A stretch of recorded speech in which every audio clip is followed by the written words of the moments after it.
નમસ્કાર મિત્રો, હું સંજય નંદસરિયા, સિટી રિપોર્ટ, રાજકોટ હળવદ।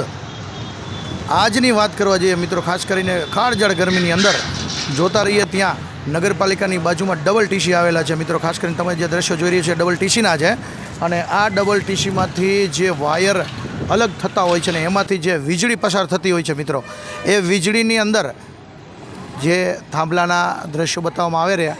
આ મિત્રો જે આ દ્રશ્યો છે, એક થાંભલાની અંદર એક વાયર છે, એક વાયરની સાથે અનેક વાયરો જોડાણ થયા છે। જેમ કહેવાય કે આવકનો ગ્રોથ એક છે, પણ મોંઘવારીના જે રસ્તા છે એમ આવક એક જગ્યાએ મળે ને જાવક ઘણી બધી જગ્યાએ છે। એમ એક વાયરમાંથી આવતો પ્રવાહ અલગ અલગ જે તારમાંથી જતા, અને એ વાયર કાળઝાળ 45 ડિગ્રીમાં ગરમાહટમાંથી તૂટી ગયો છે ને ભડાકા થયા છે।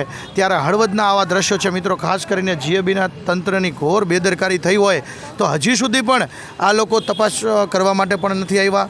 તો આ એક ખતરો કા ખેલાડી છે। તમે જે જોઈ રહ્યા છો એ મિત્રો વાત કરી તો સાઈડમાં જે આ કચરો છે ને, કચરાની બાજુમાં જે ટીસી આવેલું છે એના બાયણા ખુલ્લા છે ને એના વાયર નીચે લબડે છે।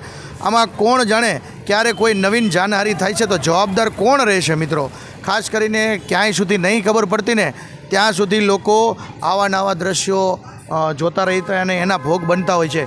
કેટલી જગ્યાએ આ વાયર નીચે હોય તો ક્યાંક પશુપાલનને પણ નડતા હોય છે, અને તો ક્યાંક મિત્રો ખાસ કરીને તમે જે દ્રશ્યો જુઓ છો એ દ્રશ્યોની અંદર માણસ પણ, બાળકો અને કોઈ પણ લોકો અહીંથી નજીકથી નીકળે તો અચાનક મૃત્યુ પણ પામી શકે છે।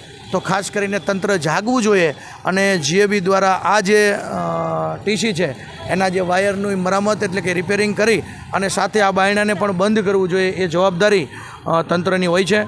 તો આવા નવા વિડીયો જોવા માટે મિત્રો અમારી ચેનલને લાઇક, શેર, સબસ્ક્રાઈબ કરવાનું ભૂલશો નહીં। આભાર, થેન્ક યુ મિત્રો।